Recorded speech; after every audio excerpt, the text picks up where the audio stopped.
Welcome, everybody. Welcome to the official launch of season 2. It's been a year since Dave and I have been doing this. Isn't it crazy, guys? Nuts. There it is. I know. 2 Absolutely years. nuts. It has been a year. Wow. Thank you, everyone. We're kicking it off here with our predictions for the 23-24 season. Dash, I hope you did some homework. I hope you have your list ready. Homework. What am I, college? Or did you just pick completely? I did a bit of homework because I knew I would screw it up. I did. I looked at transfers. That was the one thing that I really looked at is incoming and outgoing players for certain teams.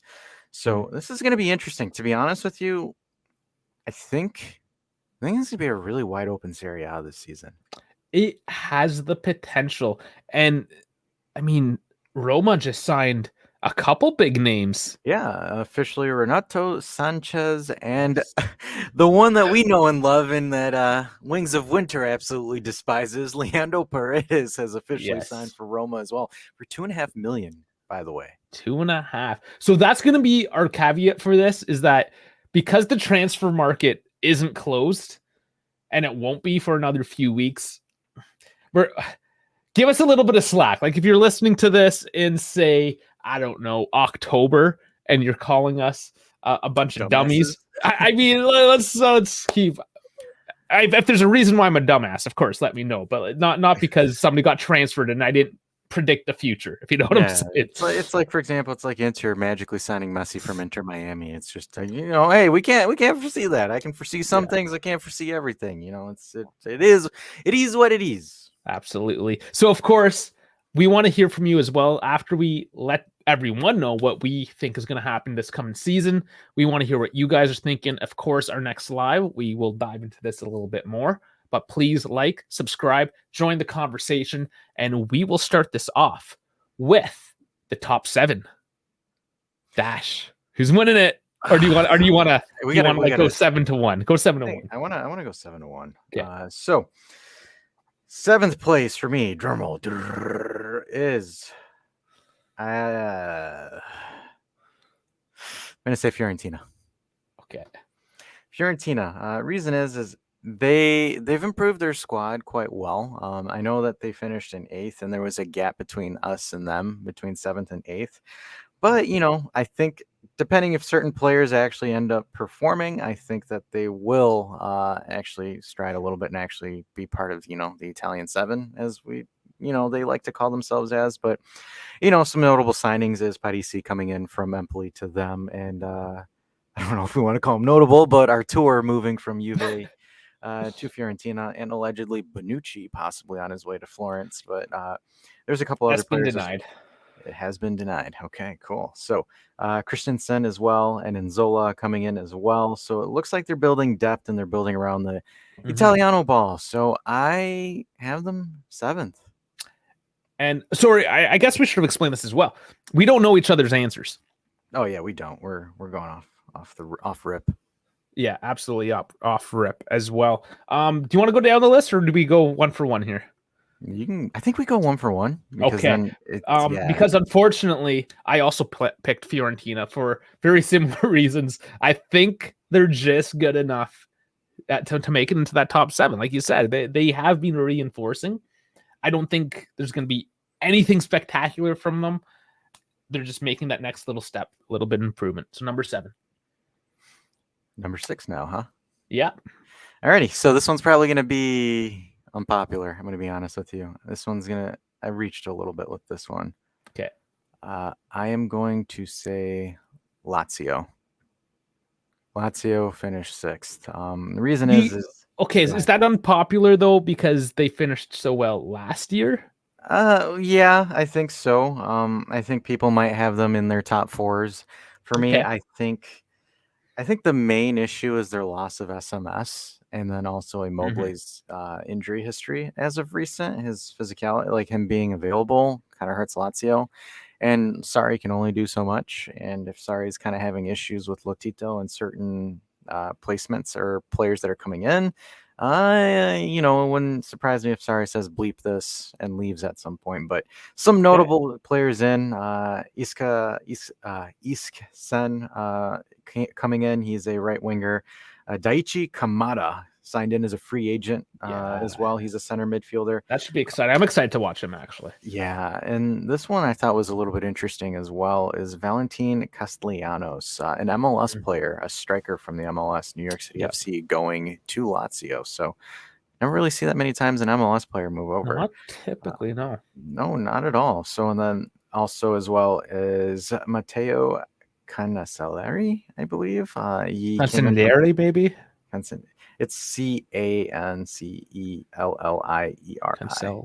Cancellieri. Cancellieri. Yeah. So coming in from Hell, so he came in from Hellas Verona. He's a right winger, younger player, 5.3 market value.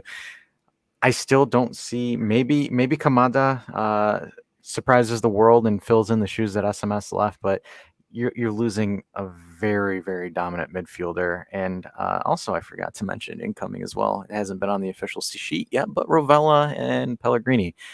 Again, Rovella has the opportunity to be good for Sarri. Again, do I think it's going to be title changing or title shifting? I honestly doubt it. But again, Rovella has some injury concerns that he has to prove wrong in his sense as well. But I'm going to put Lazio as my 6. Okay, so I went across the city to Roma for number 6. And that might be a bit controversial as well because they're coming off a fairly decent season. I just don't think they have the output, honestly. Especially when you're looking at now, just recently finding out that they're going with 2 of some of the most defensive midfielders around. That, especially paired. Oh man, that's going to be fun to watch. It's just I don't think that's a positive step, honestly. And they're just gonna eventually not score enough goals to really compete up there. So they're going to take a bit of a dip form this year and finish 6th. See, this is a hot take. You have Roma as 6th. I had them as 8th. Crazy. Okay. Yeah. See, that's the thing, because it's like I wanted to have a little bit of fun with this, but like, because the thing is like my main issue with Roma is they still haven't found a player to take. I keep forgetting their striker that tore his ACL. Tammy. They have not found anyone to replace. You could also say Dybala. And Dybala. The thing is this, like my main concern is right now, if you look at their squad composition and players that they brought in. So this was recent. So obviously they brought in Paredes and Renato Sanchez today as day of recording. Those moves are finalizing. But outside of that, Julian Guerrero, who's a youngster from Real Madrid, Rasmus Christensen from Leeds, he's a right back. Diego Llorente, he's a center back from Leeds. Ndicka, they brought him in on a free transfer, center back from Frankfurt. Houssem Aouar, a lot of us Juventini know who that guy is. Brought him in on a free transfer from Lyon. Another center back. Essentially, they've raided the entire Leeds back line here, but they've brought Diego Llorente from Leeds. Again, very, very cheap deal, almost $500,000 for him. They got Ola Solbakken from Boda Glint. And they also got Mohamed Kamara from Olympiacos as well. He's a loan. Andrea Bellotti obviously has been finalized. Free transfer. He was a free agent. He's been signed long term. But the thing is so some of the players that they lost was Matic, Ibanez, Villar, as some main guys that they normally use. But the thing for me is, again, I don't know if Mourinho's expecting to tie every game or win a game 1-0. My concern is your main forwards are going to be, again, Tammy Abraham, tore an ACL. You don't even know if he's coming back this season because he tore it at the end of last season. Andrea Bellotti, and then Paulo Dybala. And that's what I'm saying, the output. Like, where's their output coming from? So, look, and the thing is, usually, what is it? Year 3, Mourinho always implodes and leaves midseason. So it's like, I'm going with a hot take there. I think last season they didn't improve. Barring the point deduction, they finished in 6th, and they finished 6th in Mourinho's first season. So it's like I don't see them going forward. I see them more or less taking a step back, unless they find some way to convert some players into strikers and score goals. But I think I think the Mourinho Express has run its course. Well, the one thing you have to give them, especially playing in Italy, is that their defense is probably going to be fairly sound, and it's going to be hard to score against them. But so yes, it's going to be 0-0, 1-0 games. It's going to be terrorism ball at its finest. It is, and it's going to be worse than Allegri ball last season. I'm Oh, just going to tell you 100%. that. But I think it's good enough for a sixth spot. So let's move on into fifth. Who do you have? I have Atalanta as my fifth place team in Serie A this season. Reason why is I think they sold and they made profits off of players, and they were able to replace it. And kind of judging more so how they played against us in the weekend, I think that they have what they need to challenge for top four. I think they're just going to get narrowly edged out. But like for example, adding Skamaka, a nice physical striker, essentially another Zapata. I don't want to say another Zapata, but like same characteristics as a Zapata, physical, nitty gritty as a number 9. Bringing in another center forward, Bilal Toure, as well. And then Adepo from Torino as a center midfielder, Bekkar from Leverkusen.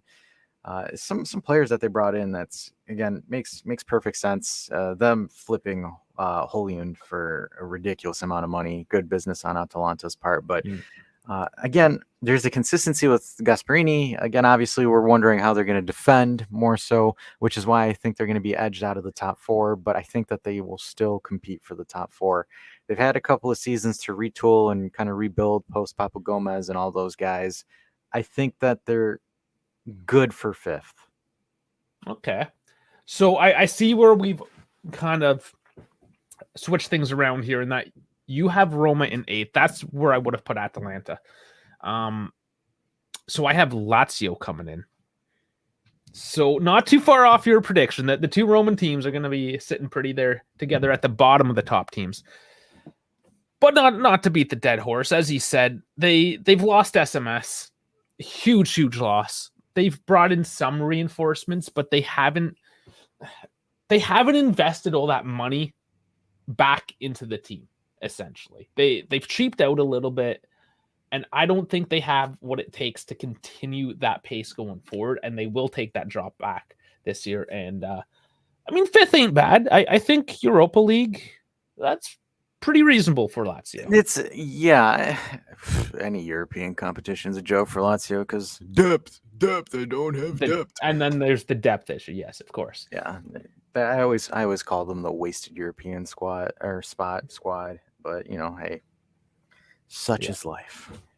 Okay, so that was a quick number 5. Let's roll into 4. We're getting to the Champions League spots here now. Alrighty, so my number 4 is going to be Inter. I have Inter finishing in 4th. Reason why: they did not replace the outgoing Lukaku and Dzeko. There's a big hole as far as their striker goes because Lautaro Martinez ain't the guy that's banging 25, 26 plus on his own.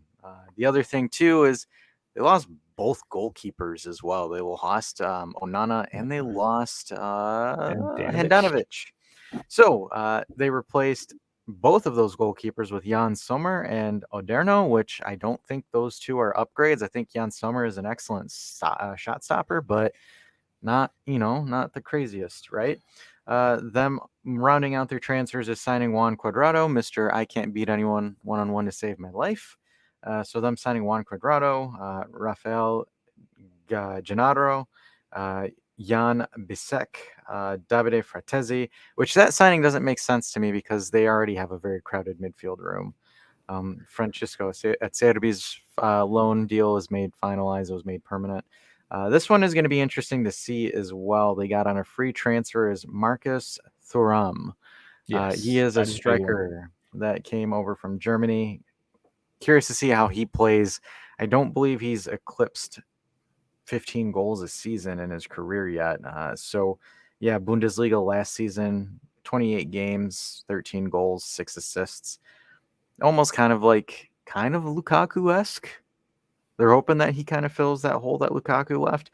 And guys, we can say what we want, and we control Lukaku as much as we want, but Lukaku was a very important piece to that Inter team when we saw it the second half of the season.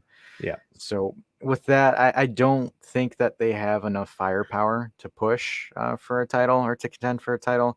Also, as well as Inzaghi, just for some reason struggles in the second leg of Serie A and just absolutely fumbles it for some reason. He did it with Lazio and he's done it with Inter numerous times. So I just don't have confidence in him pushing for it. So, and then also the fact that, say what you want, I don't think Asliani is 100% ready to take over Brozovic's role because they did lose Brozovic as well. So Yeah, that's also a good point. Inter's got some holes. I mean, as well as Milan Skriniar, he left. Daniele D'Ambrosio left as well. So I don't know, to be honest with you. I don't know if they're ready to compete. I mean, maybe they'll have some pieces and Inzaghi will figure it out. But looking at it from this day of recording, I would say that they round out the top 4 and 4th.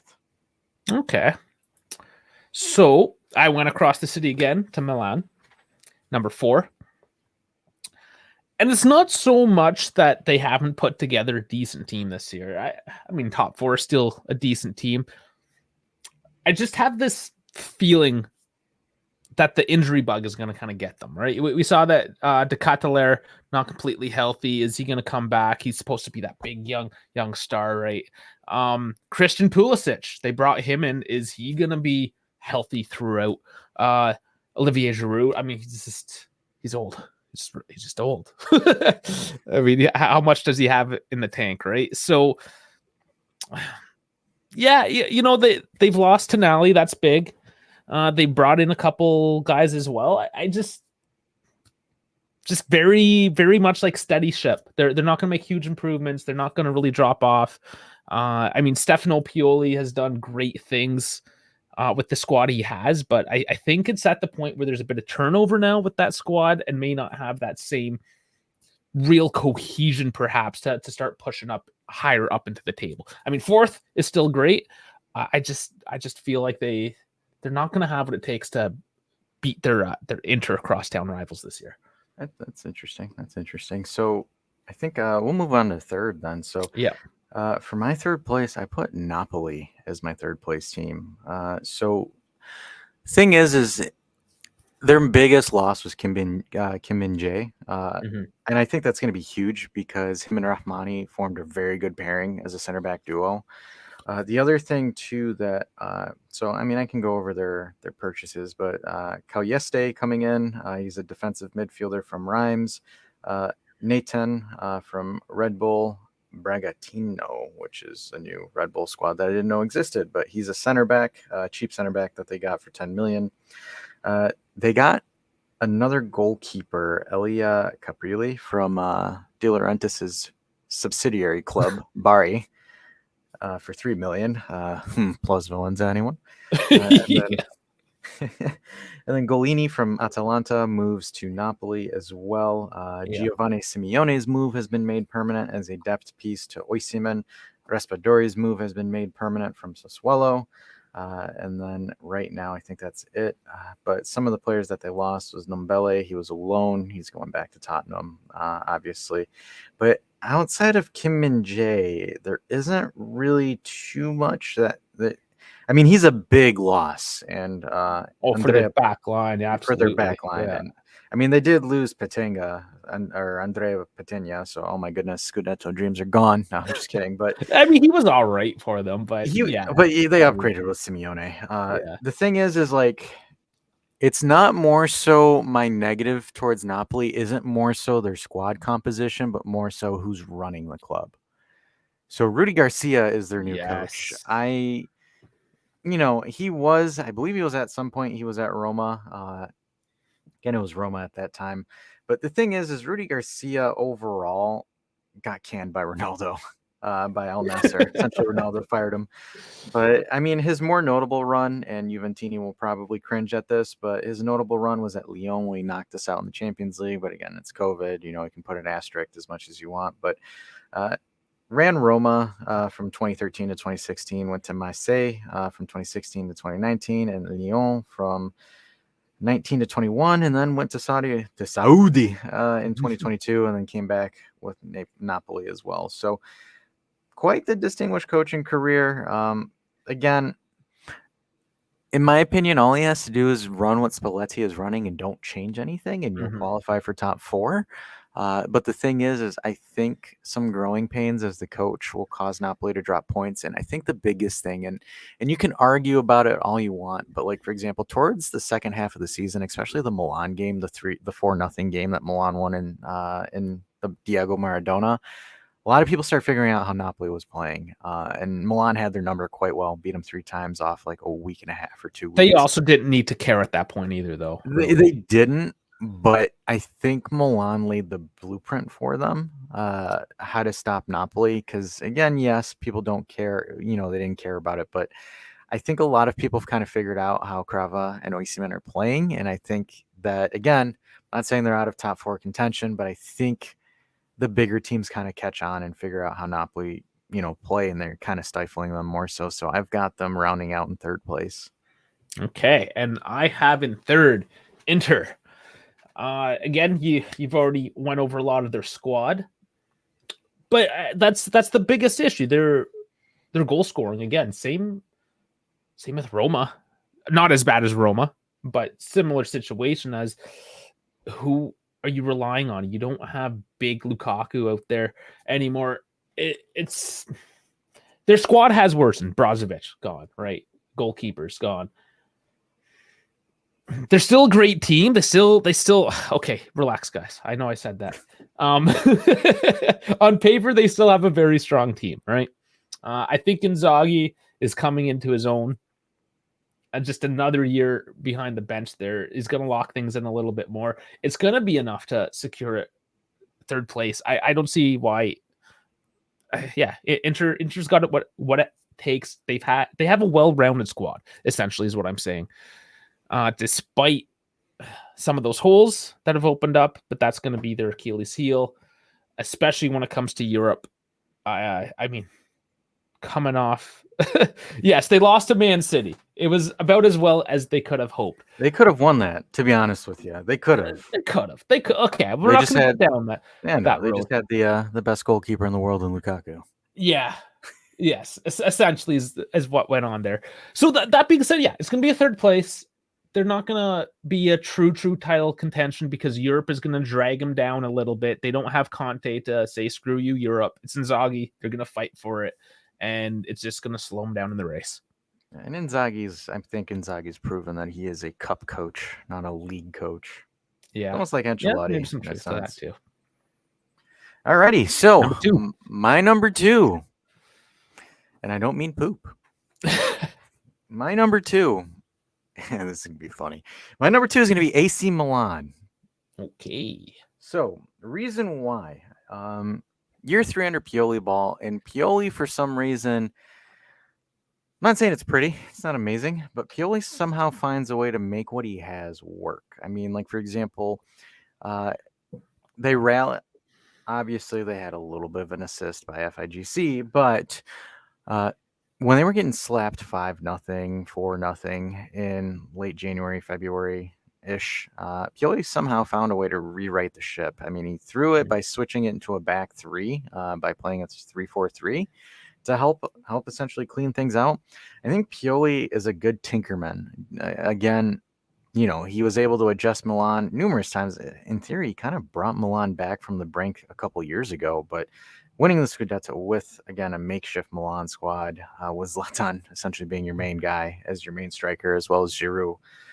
The thing is, though, I think this season, they actually got some pretty sizable backups. I mean, bringing in Yunus Musa from Valencia, United States midfielder, as well as Samuel Chuck. I'm going to call him Chukwueze for fun because that's how his name sounds to me. From Villarreal, is a right winger. This one's a youngster, but Alex Jimenez is on loan. Noah Okafor from Red Bull Salzburg, so he's going to be a center forward, a striker that they're bringing in as well. And all these deals, they actually bought some of these players below their market value. So Noah was valued at 23 million. They purchased him for 14. Yeah, had some good business there. Chukwueze, that's going to be my nickname for him, guys. Sorry, you can't correct me on this. That's my nickname for him. His market value is 27 million. Milan got him for 21. And then Monsieur Musa is from Valencia, valued at 23. Milan purchased him for 21. The only player that they actually overpaid for was Tijani Reinders. He was valued at 15. They paid 21. They even underpaid for Pulisic as well. Pulisic is valued at 27 million. They purchased him for 21. Uh, Yeah. Ruben Loftus-Cheek, or Cheeks. I like calling him Cheeks. Yeah. But they picked him up as well. Market value at 16, purchased him for 16. So they played some smart business. They did not overspend for any of their guys besides one. If anything, they underspent. But they did. They honestly did retool and rebuild their squad a lot. They brought in a lot of players, especially depth in the center midfield position, obviously with Sandro Tonali.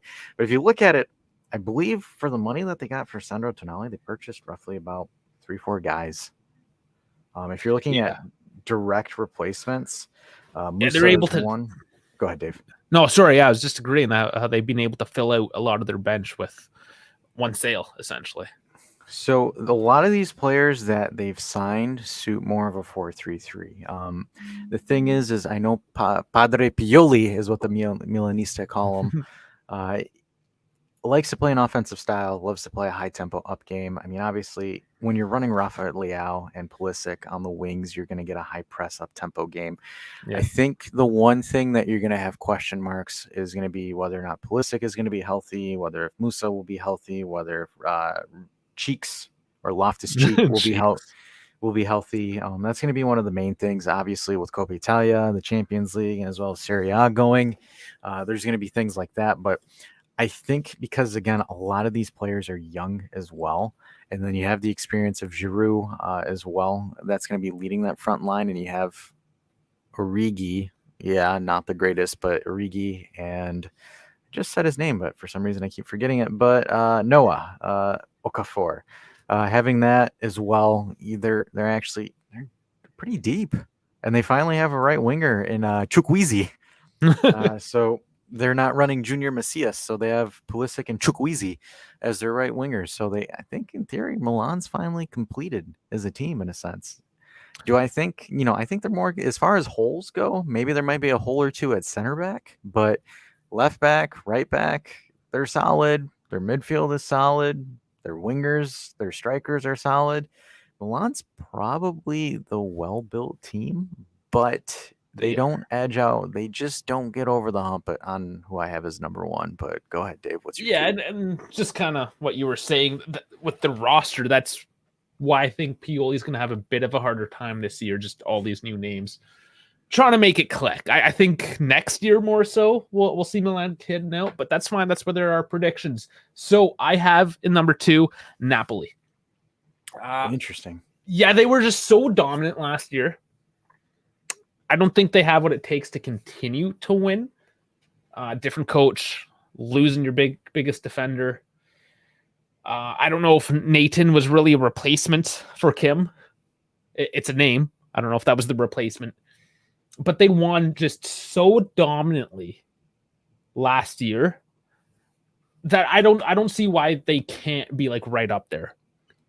I think the main thing too is if we look in the last 4 years, no one's repeated. No, and they haven't. But Napoli, for whatever reason, has consistently, like especially when we were on our run, and that year we just beat them by 91 points to 90.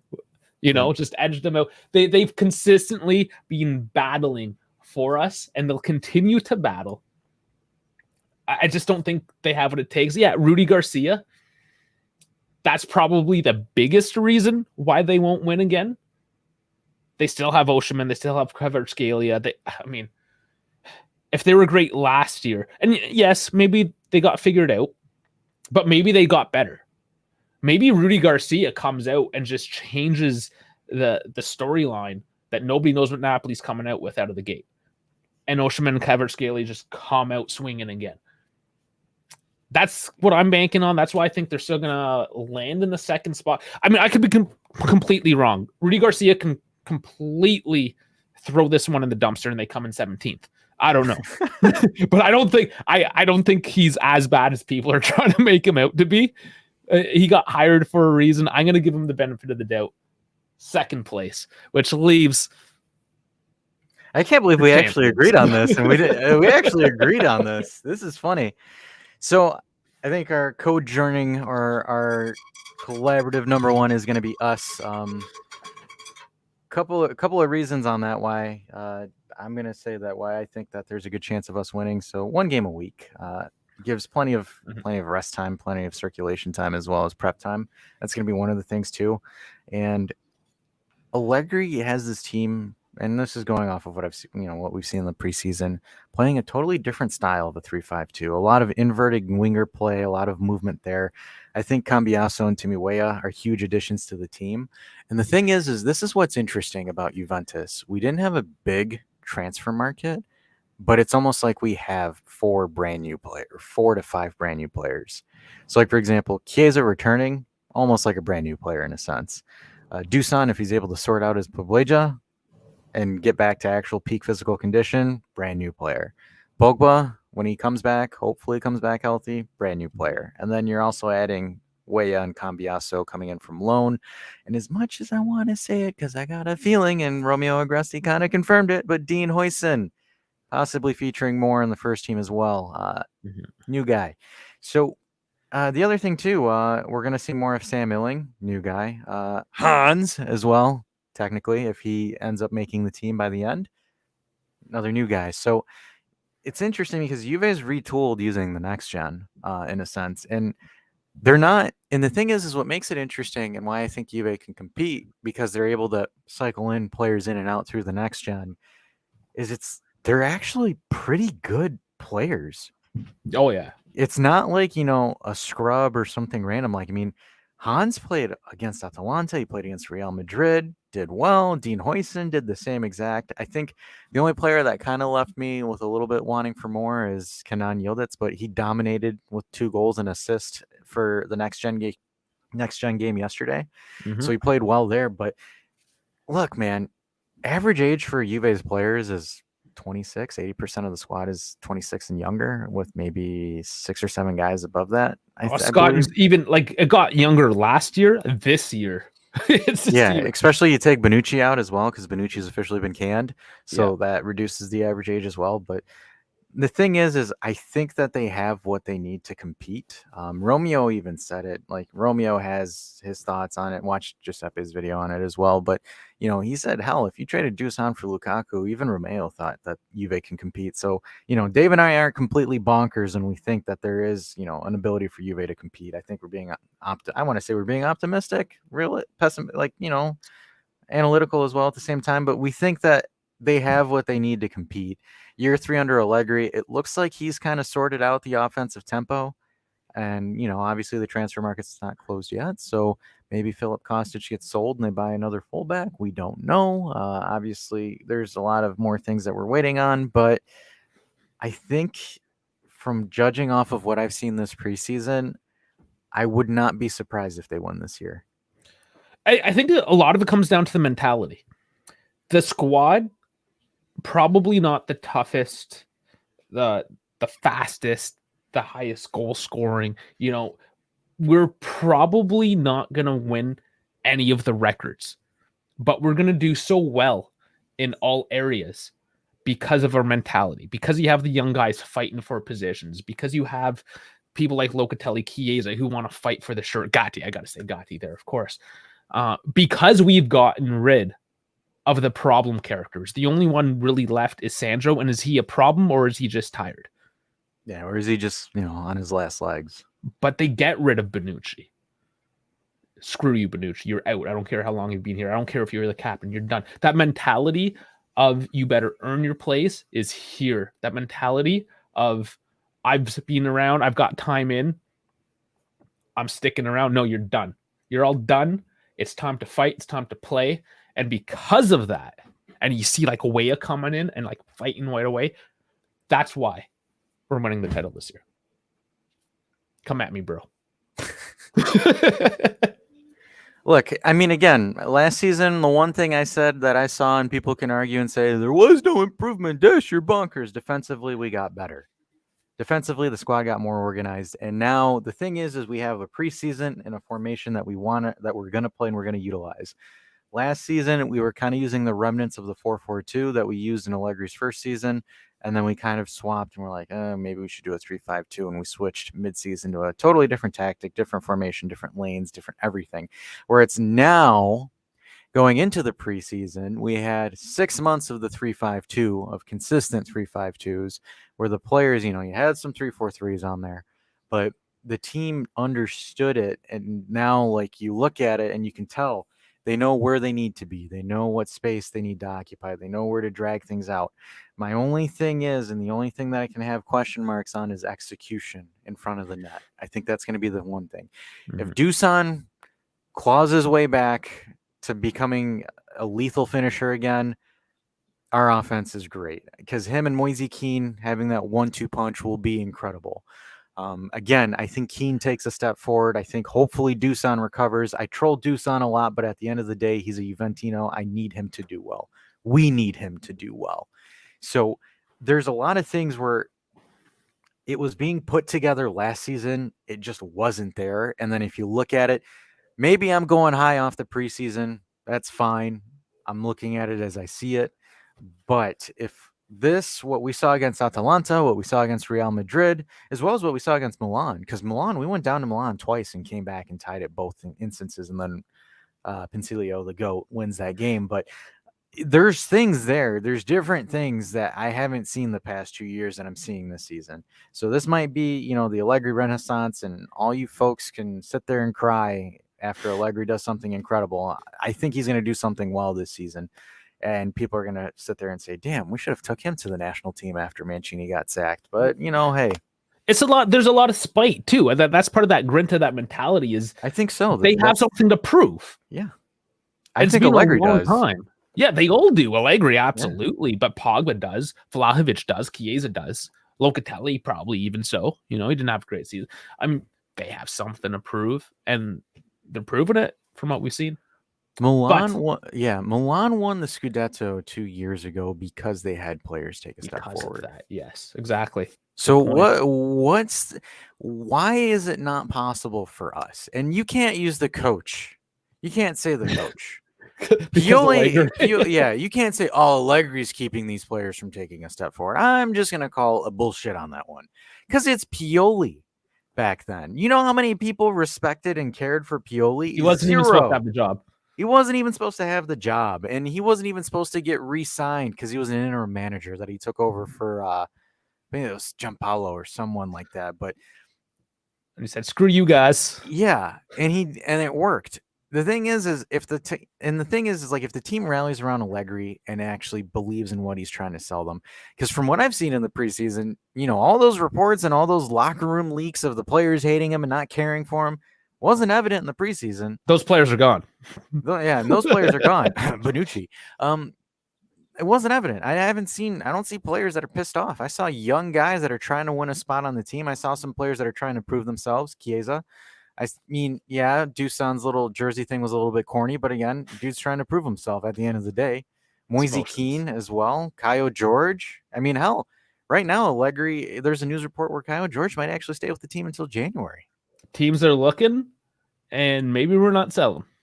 So there's things to catch on to be excited for, to be happy for. I mean, we've been in the woods for 2 full years now, and this is year 3. Look, maybe we're jumping the gun, but I'm positive that there's going to be a positive direction, and go Danilo. Well, stop being so positive, because we have to get through the bottom 3. The guys that will get relegated. I hate that. Because you have to. Nobody cares. We discussed this. Nobody cares about 8 to 16. So damn hard. Is it though? Oh no, just quick fire. You don't have to give like a full explanation. I mean, it's just who sucked the most this year. So who sucked the most? I'm gonna put as my relegation zone. I'm going to say Hellas Verona, Frosinone, and Salernitana. Oh, Salernitana going down. Okay, so I put Lecce, Empoli, and Frosinone. So we went the same with Frosinone. You went. That's interesting. You picked. I could see Empoli going down. Yeah, I mean they can just have a trash. I don't even know what they're doing in Serie A, to be honest. I mean, I know why they play well enough. I just they're they only spend more than a year or two in Serie anyways before they go back. Yeah, I always pick Frosinone because Frosinone comes up and then they just go down. Yeah, they only spend 1 year at a time. Yeah, Yeah, exactly. I think defensively, I think Lecce is a little bit more sound. But like for example, going off of Hellas Verona last year, they got through the skin of their teeth by sending Spezia down.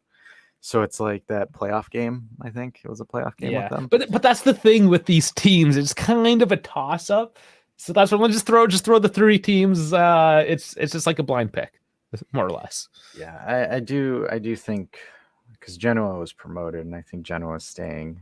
They have to stay, especially you need a staying. Genovese team to stay in Serie. Yeah, I don't think because like I think Torino and Udinese don't challenge for relegation. I think Lecce possibly. I want to say Lecce. You picked Lecce and Empoli as you're going down. I think they're going to be in the relegation battle. But like, if I were to give you a relegation battle, I'd say Empoli, Hellas Verona, Empoli, and then Frosinone, and then did I say Lecce? No. So Lecce. Basically, take our 2 lists and put them together, and those are the that's going to be okay. 5 or 6 in your relegation. All right, zone. easy. We don't need to beat the horse on that one. Coppa Italia winner.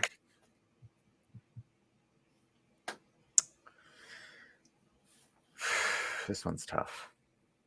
It is kind of a tough one. It is a tournament bracket, so I'm gonna say it's gonna be a Juve Inter final again, the classic, and then Juve winning it. Okay, I thought about this. I think we're on opposite brackets. Yeah, they try to get us to play by the semifinal. It seems like, right? Like they do it on purpose. Yeah. But I went with Napoli. I think that they still have to win a trophy this year after what they did last year. This is gonna be what they get. Yeah, my take is nuts. I have us doing a domestic double. A domestic double. Oh my god. I just realized that I have us doing a domestic double. Okay. I mean, it's possible though. Well, I mean, like now it sounds ridiculous. I bet you I'm going to be clowned all over the internet, but fucking, I don't care. That's fine. This is early season predictions. I know. Stay off the weed. It's either Napoli or Juve, according to us. At least we can agree on who the worst is. So we're going to go through the last couple league things here. Top goal scorer for the league. I think it's going to be Osimhen. How many? I didn't stipulate how many, but I mean, you're going to tell me. I'm going to say 22. 22, because he had 26 last year. I'm going with Osimhen, and he's going to improve to 27. Interesting. He's just gonna like level up this year. Should have said Moise Kean, 36 goals. No, I'm just kidding. Oh yeah, jeez. Okay, top assist. This one gets a little more interesting because there was like a 6-7 way tie for second place last year. I'm gonna say this is gonna be an unpopular opinion. I'm gonna say it's a 2-way tie. Timmy Weah, Federico Chiesa, 10 assists apiece. Okay. I went with Domenico Berardi, top assist maker this year. Oh, I don't know which. No, this is for the league. No, I know. I'm saying for the league. No. I know. Well, no, this is the interesting thing, right? Like, if he comes to Juve, I don't want to get too much into the transfer talk, but they talked about 3-4-3. He goes on the wing, and then it's going to be Chiesa and Berardi feeding all the time to Vlahovic or Keane, whoever, right? So there's that option. It's actually really good. I'm not going to lie. It could be. But again, we won't talk about that just here. So now, what if he stays with Sassuolo? I mean, he was still second with 8 assists last year. I think we're forgetting another guy, Crava. Yeah, so he's who won. He's who won last year. Yeah. I just have this feeling that maybe he'll get less assists, but a couple more goals. Like he'll balance it out a bit. Yeah, I get it. I mean, yeah. Kevar's obviously still in the discussion here. I just got this hunch. I think Timmy Weah is just going to go on an assist run. Okay. I love him. All right, Weah and Berardi. That's who we got. So let's go straight into the Juve stuff. No more league because we want to talk about the old lady here. So who's got the top goals for our team? Moise Kean. Kean, how many? I'm going to say 15. 15. Okay. I went with Kean at 12.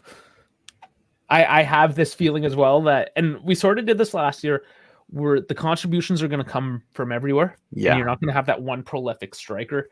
So yeah, you're going to have Keane at 12. Vlahovic, I'm just going to throw that out. He's going to get 11. Keane's going to beat him. I was gonna say Vlahovic is like maybe 11 or 12. Yeah. Okay. So that's who we have now.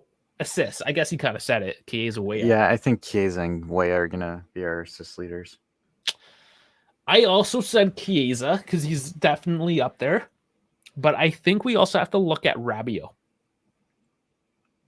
Because You think Rabiot's gonna be a provider? When you looked at his European numbers combined with his league numbers last year, collectively they were really good.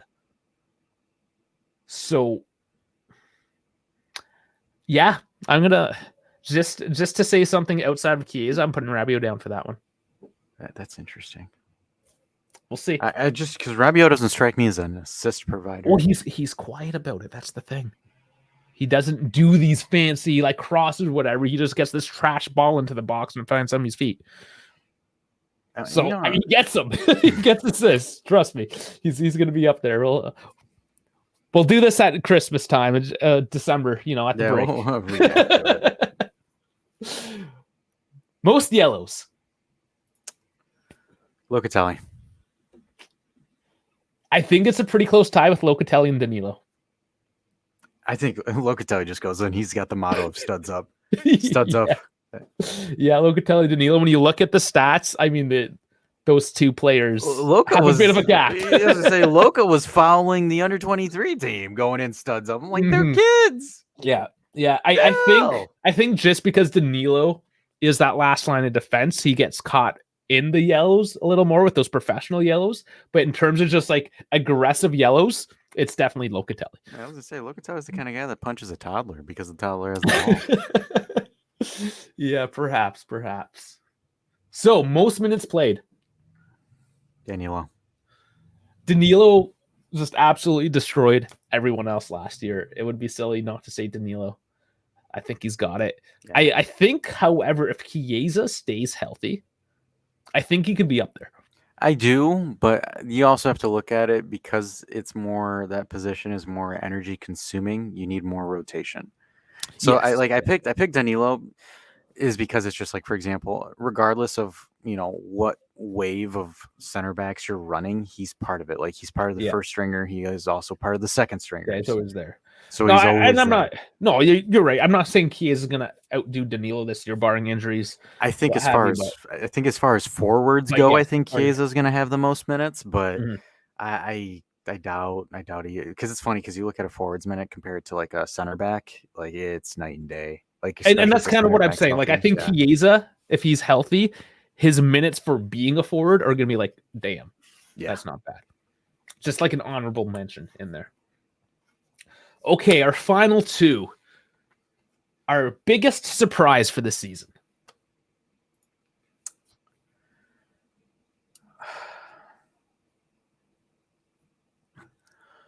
This one's tough. It's thinking real hard. No, it really is.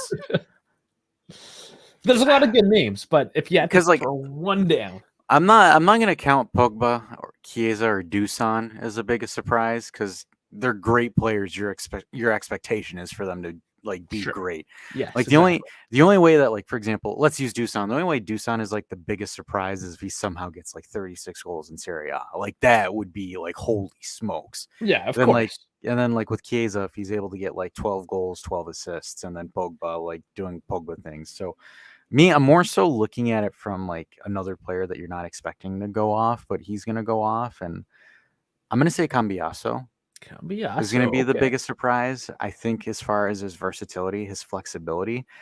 And the thing is it's difficult because like I think Cambiaso will be well.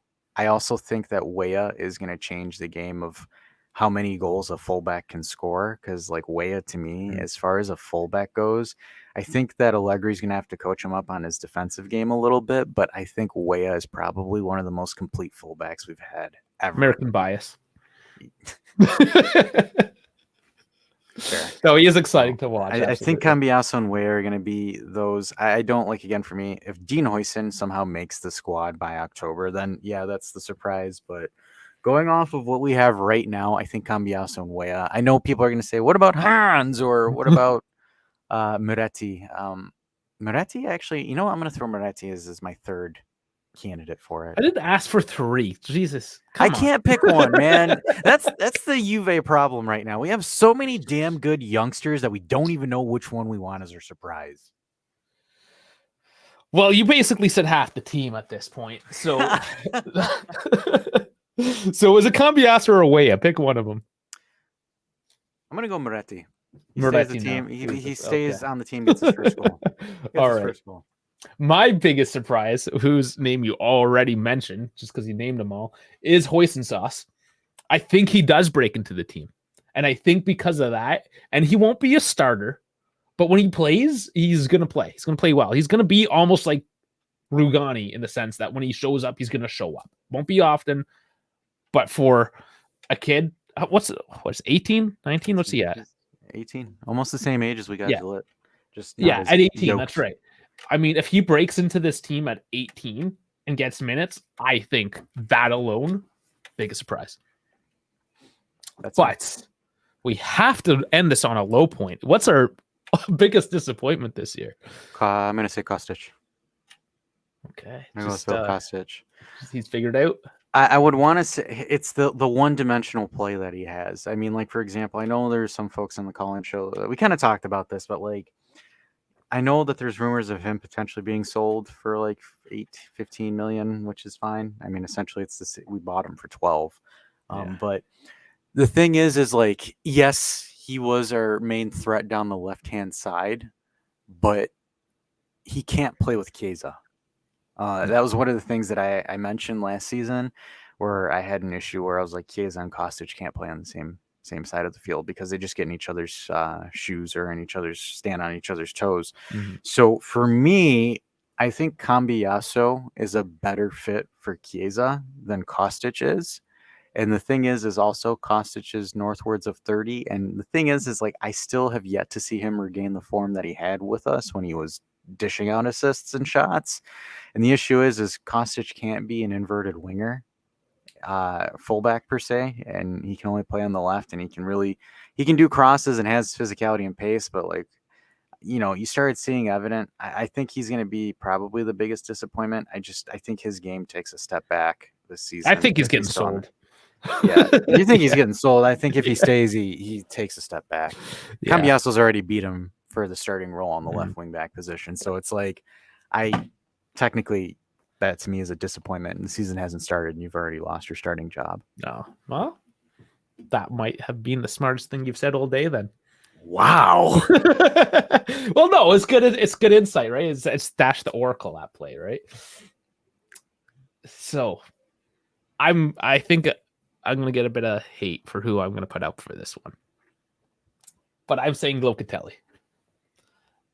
I think with all these youngsters coming into midfield, all this competition, like Rovelic didn't keep his spot. He got sold. Yeah, he did. He got, essentially, here's the funny thing, too, about that, just to touch on it briefly. I think Nico Lucy got Rovella sold. He may have. I think Hans got Yes, he may have. Right? And that's the thing. You have Hans that's starting to push up. You have Moretti probably staying with the team, right? I mean, you even got Illing playing as a midfielder. You've got McKennie. You got McKennie back. That's right. Yes. If Pogba gets healthy, there's more competition. And I just think Locatelli might just slip a little bit down that pecking order this year. And he's not going to be that number one.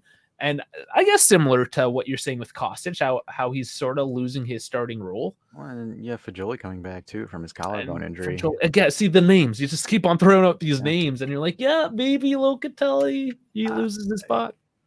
Because it's like,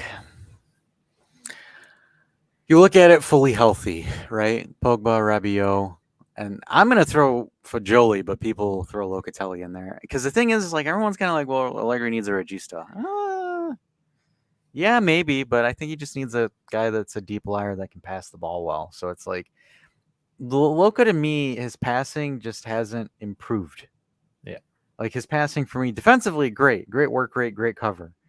His passing, again, to play that regista role or that ball movement role, because that's why Allegri, essentially, they were saying that Allegri wants to play with an attacking midfielder and two defensive pivots, per se.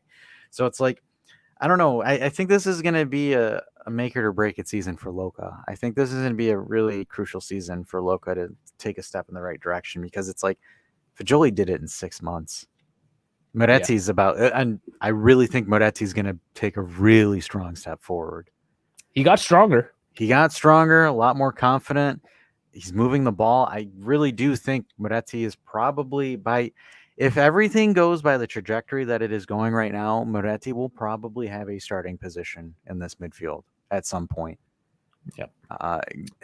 I think it's inevitable, because right now, first thing in the summer, Salernitana for Hans and Moretti, and now it's like crickets, because those two dominated the midfield for their age. Especially playing against first-team players and other higher-level players, they did not look lost at all. I would even go so far as to say that Locatelli's position on the team by next year might be at threat.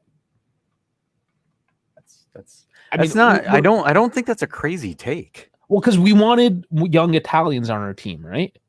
Well, when you have young Italians that are doing better than Locatelli, Moretti, and Fajoli, and you have Caviglia, like you have everyone come. I mean, you have your young Italians. You don't need to keep Locatelli. So unless he can really step it up and turn things around, and maybe he will.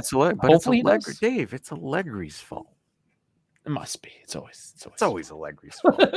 Maybe what we do, like if I stub my toe, God damn it, Massimiliano Allegri, I stubbed my toe because of you. Yeah.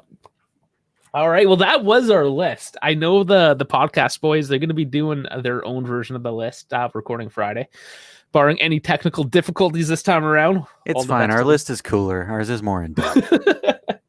Yes. But no, this was fun.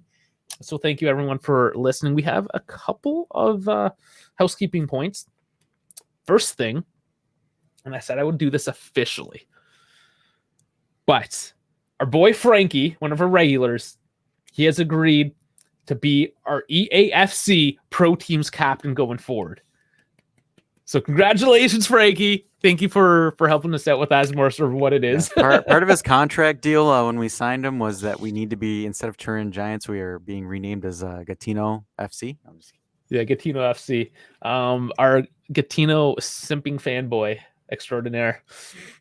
No, so we are starting that up. So that's the big news. EAFC, formerly known as FIFA, will be cross-platform pro teams. So it doesn't matter if you have a PC, an Xbox, a PlayStation. We can all get down and play it. And Frankie's going to be our point of contact for that. So first off, join our Discord. Hit that the barcode up in the corner there. Link is also down in the description. So hit that up. Join us in. Man, we got everything going now. We got an F1 channel. We got an anime channel. Dogs, food. Well, pets, I should say, not just dogs. BS and things sponsored by Specsavers. Yeah, we got all sorts of activities going on in the Discord these days. And the EAFC is just going to be one extra thing to do. So also, please do join us. Also, another thing to hype you guys up for is Kevin got some new interview equipment. Yes, so when he does his interview stuff, he got the new mics, and I'm working on getting him a tripod so you can actually utilize a phone holding tripod. So Kevin, guys, is decked out in swag. So his Turin interviews are going to be something. Yeah. Chef's kiss. Yes, hopefully that works out splendidly this year, because that is something we love to provide as well. Is the voices on the ground at the Allianz Stadium. Has he confirmed Bologna with you 2 weeks from now? Not yet. Okay. We'll work on that. No Bologna yet. No Bologna. That is the game I'm missing this year, because I'll be sailing the 7 seas, or just the Mediterranean. You're going to be solo, man. I'm sorry. I mean, you made me go solo enough times, so. So yeah, we're kicking off the season, guys. Our next it's game week. That's it. Season started. It's season 2. Thank you for the first year, the 1,500 plus subscribers. Man, what a great community. The Saturday night lives, the call-ins, so much fun. So long, but so fun. So fun. So All fun. right. Well, Dash, I'm going to put up the banner and you're going to say some beautiful parting words for us. Woohoo! Alrighty, everybody. Thanks for tuning in and listening to our season predictor, where we say some absolutely bonkers stuff. Either this stuff is going to look really, really cool and I'm going to look like the freaking dumbest at the end of the season, or I'm going to look like the biggest dumbass, regardless. Make sure you like, subscribe, because, we need those likes for the algorithm thingamadoodles. But anyways, guys, thanks for year 1. Year 2 is going to be fun. We're going to do some fun stuff. We have some other projects planned, and we're actually going to do them. Dave and I love you guys, and we'll catch you whenever we see you. Peace and love. See you next time.